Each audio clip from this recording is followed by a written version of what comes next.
South Africa get the defence of their Rugby Championship crown underway this coming weekend against Australia, and the Springboks have never successfully defended this crown, something that is a distant goal for Rassie Erasmus and his team. However, it is the first game, the opener against the Wallabies, where all the attention is now focused. Untraditionally so, Rassie Erasmus announcing his team on a Monday. He usually does it on a Tuesday, and the big surprise there being captain Siya Kolisi starting at number 8.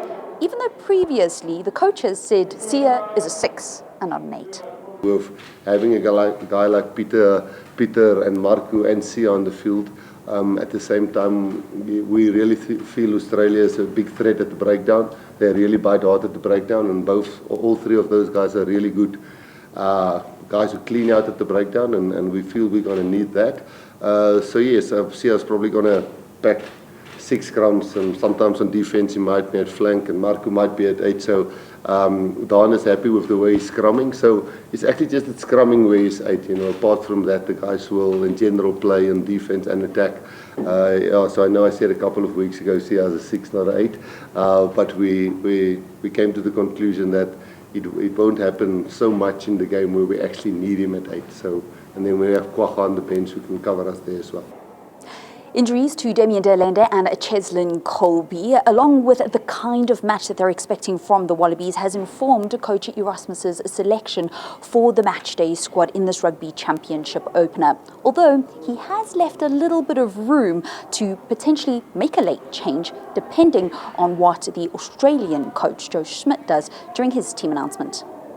We might, if they go 6-2, which we might have if you look at the spread of their squad or the balance of their squad, there's a lot of forwards in there that they brought on tour. If they go 6-2, we might change on Thursday or Friday and bring Erke back into the mix.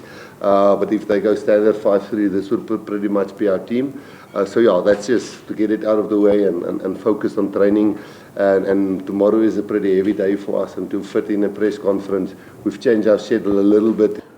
Manie, Libbok, who previously has struggled with his kicking game, is selected at a fly half, and the backup kickers being Apalele Fasi as well as Damian Willemse. But this also leaves room for Andre Pollard and Sasha Feinberg and Ngomazulu to make an appearance when South Africa take on Australia in the second consecutive test in Cape Town in a fortnight's time. Sasha and Andre will probably play in Cape Town, so we're trying to spread the load a little bit there. And then not having a flyer from a bench. We know Damian can play flyer for us.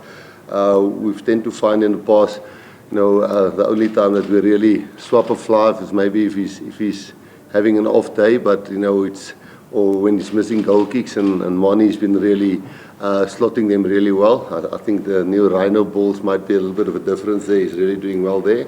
And yeah, we felt we had to have a 13 cover with Damian Delende normally covering 13 for us, but with him having a bit of a niggle, he'll be ready next week.